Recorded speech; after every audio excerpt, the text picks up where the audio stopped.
Welcome to Forum 360 on Fusion, your PBS channel. Thank you for joining us for our global outlook with a local view. This is Leslie Ungar, your host today. Back when politics had a degree of normalcy, we would have a presidential election. Things would go back to normal for 4 years with a little bit of attention during the midterm elections. For the past 2 years, it seems there's been an election every week or every month somewhere in the country for Congress, for Senate, or for governor open seats. This off-year election cycle will culminate in a November midterm congressional, Senate, and governor elections. For us battle-weary constituents, what do these midterm elections mean? What do they mean for the short term of Congress and Senate, and what do they mean from the longer perspective of the 2020 election? To help us sort out these meanings, we have invited back Director David Cohn, Assistant Director of the Bliss Institute of Politics and Professor of Political Science at the University of Akron. Welcome. Thank you for having me. Now I've waved my magic wand over you, and you have to help us understand and figure out everything, okay, sure. For the next 63 days as no we problem. speak today. That's easy. I have had you as a guest since at least 2006 when Romney was running. So I know we go at least that far back. Every election, the people running say this is the most important election in the history of elections. They do. Right? Yeah. So let's start. Why is this November midterm election important? Oh, because we're in the middle of the Trump era. Everything's changing with this presidential administration. There are so many norms being broken every single day. And I think a lot of observers feel that it would be in the country's best interest if Democrats took over at least one house of the Congress to at least provide a check and balance on what is seemingly a runaway train that is the presidency. So midterm elections are always important, but this is the most important midterm election in my lifetime, at least.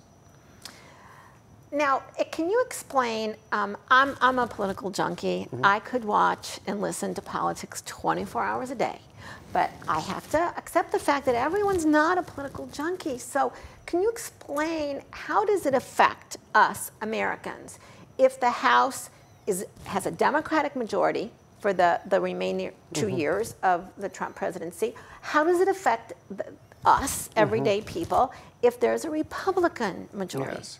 Well, and you know, we could talk about each chamber because they're different. With the House of Representatives, the majority party controls everything that happens in the House of Representatives. Any piece of legislation that has any hope of becoming law really has to have the support of the majority party. The majority party, because there is no filibuster, there really aren't rights for the minority party in the House of Representatives. The majority party controls everything, from who is chair of the committees, to what legislation gets on the agenda, to what hearings are held, oversight hearings to hold the executive branch or private business or others accountable. So just having that majority allows you to set the agenda for that chamber. And if the opposition party holds the House of Representatives, it means that the majority president, the president, you know, that holds the Oval Office, will not be able to just kind of ram his legislation and his legislative agenda through the Congress. You can make the same argument for the U.S. Senate. I would argue actually it's probably more important that Democrats take over the U.S. Senate because as we're seeing right now, the Senate is a key in the advise and consent process. They are the ones that confirm or reject presidential appointments to the executive branch, to the judicial branch. The House plays no role in that. And so if the Democrats were able to take control of the Senate, that would be a massive check on the president's ability to appoint people to both the executive and judicial branch. And through those judicial appointments, a president, those are lifetime appointments, the president can shape the judicial branch not only for the rest of his presidency, for years, and in many cases, decades to come, long after the president's out of office and is dead. Presidents are still having an impact through their appointments. Let me switch but not switch. And why do you think that Paul Ryan really did not run again?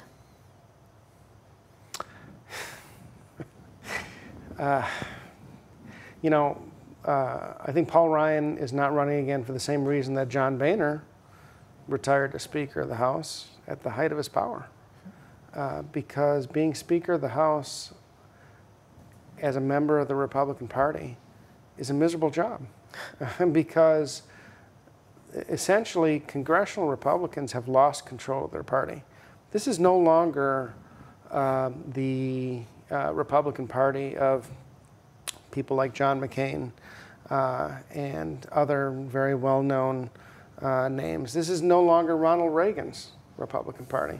This is Donald Trump's Republican Party. Would you agree, because we can only conjecture, but Ronald Reagan would be way too middle of the road for today's Republican primaries? Ronald Reagan would be a never-Trumper, a Republican, first of all. Ronald Reagan may be a Democrat. In fact, Ronald Reagan started out as a Democrat early in his career.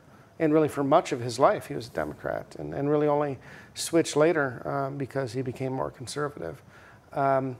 I think today's Republican Party makes it very difficult for lifelong conservative Republicans to remain loyal to the party. You're seeing many well-known conservatives, you know, people like George Will and David Frum and others leave the party because it's no longer a welcoming place for them because the party has lurched so far to the right. John Kasich would have a hard time getting his party's nomination. I think you're talking about for president or governor? You're talking about for governor? For governor. For governor. Absolutely. He would have a hard time getting his party's nomination for governor. And, you know, he had little trouble getting that nomination way back in 2010. Really 4 years ago or 8 years ago. Right. Right? Exactly. So that just shows how much the Republican Party has changed and in many ways lurched very far rightward.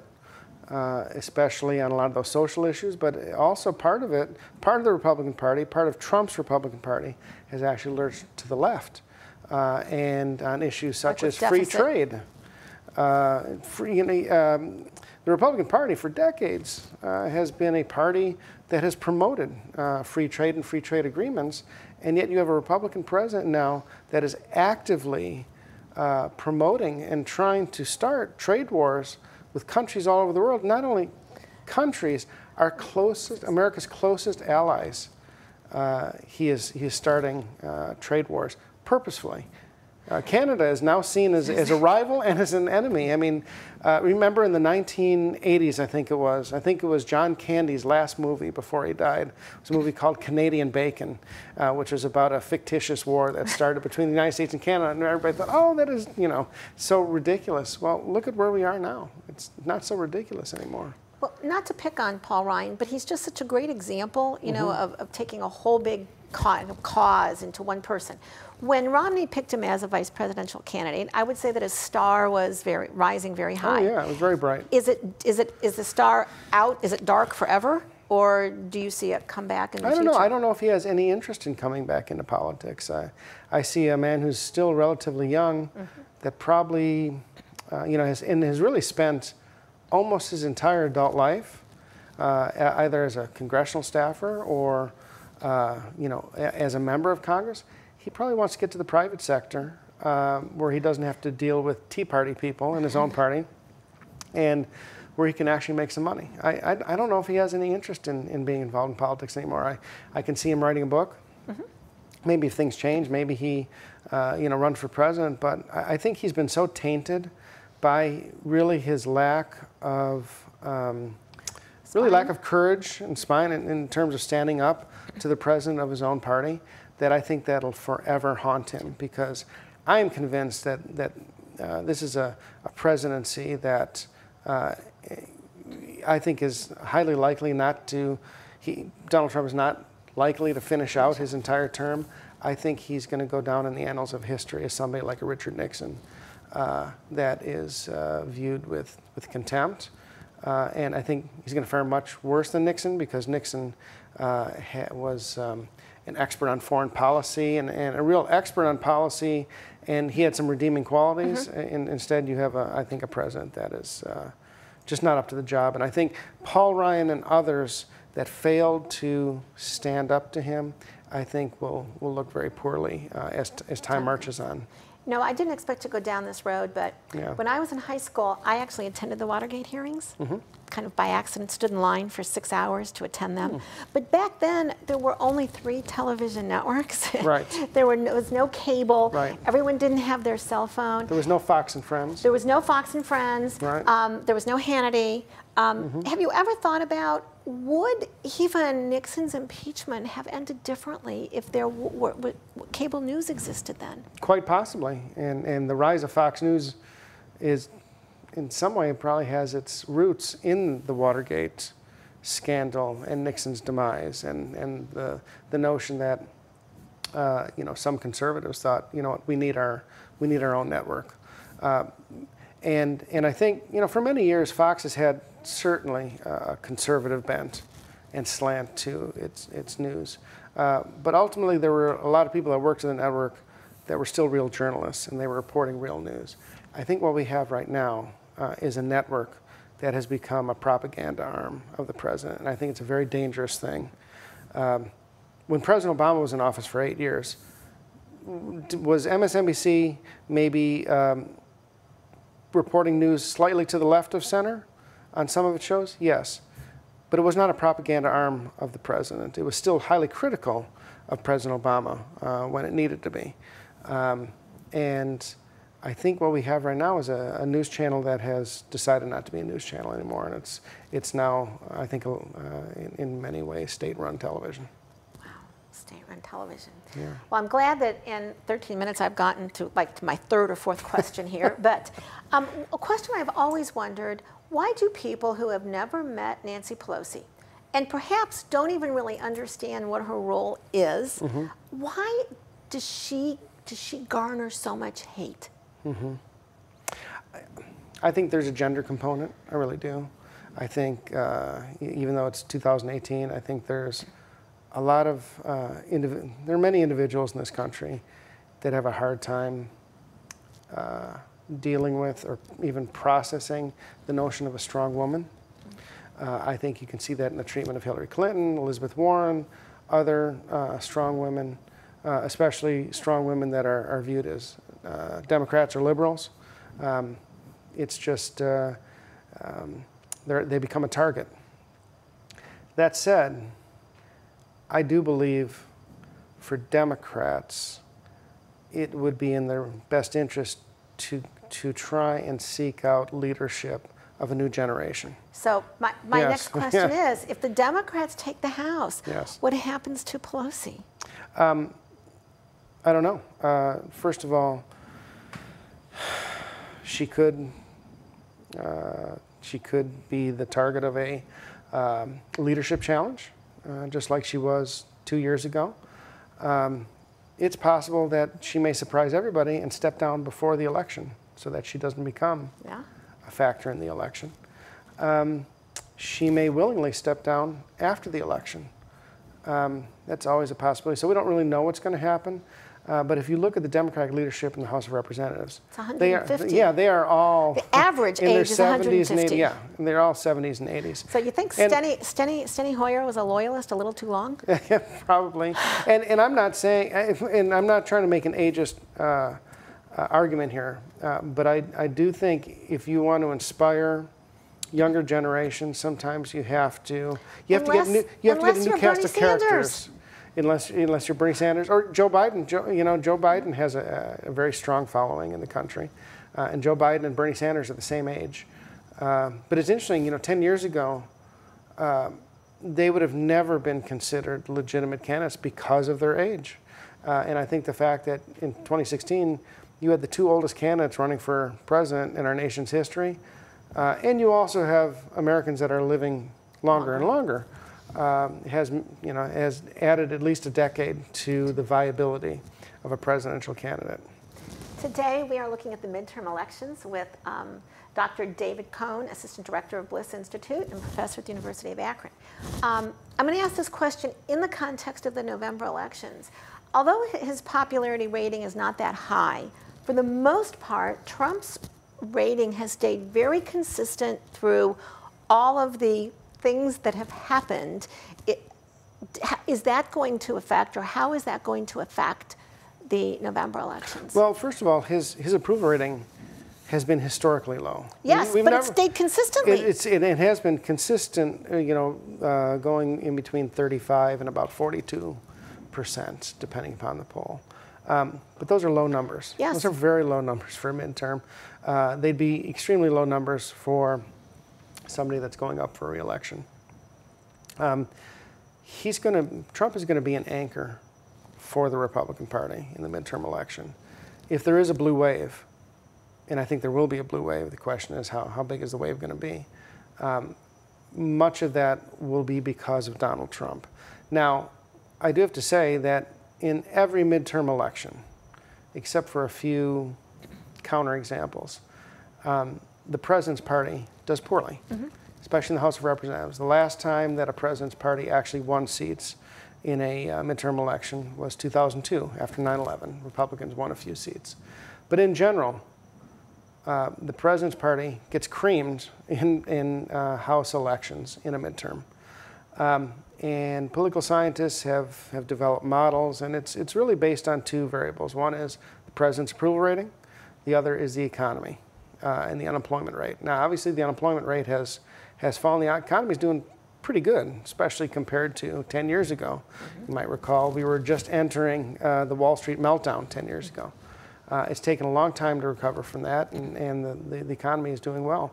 By all accounts, President Trump should be very popular, because usually when the economy does well, the president's popular. That shows how incredibly unpopular a person he is.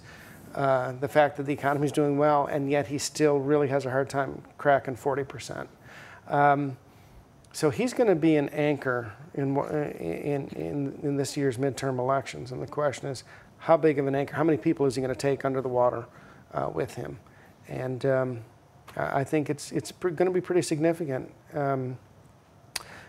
There is a reason that so many Republicans retired before this election, because they could see the writing on the wall that they were not going to win their re-election. So let's come closer to home. Do you care to weigh in on the Mike DeWine Cordray governor race? Sure. I think it's going to be, it's obviously a very competitive race. If you look at the polling, it really is a toss-up. And I think this is the kind of situation when you have two fairly evenly matched candidates, two very experienced candidates, two highly qualified candidates to be governor of Ohio. It's just a question of which vision Ohioans want to endorse through their vote. I think it's going to come down to external factors. In other words, I think this is the kind of situation where the Trump factor may play a significant role. So what kind of role is it going to play? Well, I think it's going to help Cordray, and it's going to hurt Mike DeWine. Okay. Because if there's a blue wave, that wave not only helps in congressional races, it's going to help in all the statewide races for Democrats and be a very big hindrance for Republicans. So you want to weigh in on Renee C. Sherrod Brown? I think all things being equal, and if there isn't a significant shock in the political environment that we can't see, I think Sherrod Brown wins this race easily. The polling is showing him pulling away from Renee C. I think since it's now past Labor Day, I think we're at the point where Republicans and conservative groups are going to look at the Ohio U.S. Senate race and say, we can spend our money Somewhere better elsewhere in a race that's competitive. And I think that money's going to dry up for Renee. Well, you know, when Rubio was first running for president, he said at one of the debates that, you know, basically he didn't like being senator, couldn't, and so he was going to run for president. But then when he pulled out, he goes back and runs for a Senate seat. Right. Right. So Renee says can't get anything done as a congressman. Yes. But then says, oh, I'm going to run for Senate. Right. Okay, so talk to me about how does this happen that voters take these turns and twists? Well, I mean, first of all, Jim Renacci is not a very well-known figure in Ohio politics. He's somewhat known in Northeast Ohio, especially in his congressional district, but really an unknown figure. So the fact that, you know, he can say, well, I'm going to retire from Congress and run for governor, and then change his mind when you know, the president says, well, now we have you know, basically an open Senate slot for you to run against Sherrod Brown. I'm not sure that, I think if you were to ask 9 out of 10 Ohio voters who Jim Renacci is, or if they knew that he had started running for governor before he ran for Senate, they wouldn't know who he is or know that information. So I listen to POTUS on Sirius Radio a lot, love it. Yes. But there was a reporter last week that has this theory that he has researched for several years called Cracker Barrel versus Whole Foods. I don't know if you've heard that, but he's done all of these studies that in counties where there are more, there's Whole Foods, that goes more Democrat, and in counties where there's more Cracker Barrels, that goes more Republican. Yeah. So what does someone running for Congress, for Senate, for governor this year, what do they need most to keep in mind in these next 60 days? Maybe campaign in the suburbs that have both Cracker Barrel and Whole Foods. I like both. So you've thrown me off with the... I think it's interesting, though, but if you think about it, and you know, it was most interesting, he's telling this to some suburban group in Philadelphia, and a young lady raises her hand and says, do you mean Crate and Barrel? Because I've never heard of Cracker Barrel. Oh. Which really kind of proves his kind of theory of you know, kind of where we are, I guess, where we shop. But I think it more addresses kind of this two Americas. Well, yeah, and I think that's a really interesting point because I think you can see, you know, people have a tendency now to self-sort and to live in communities and neighborhoods with people that think similarly to them.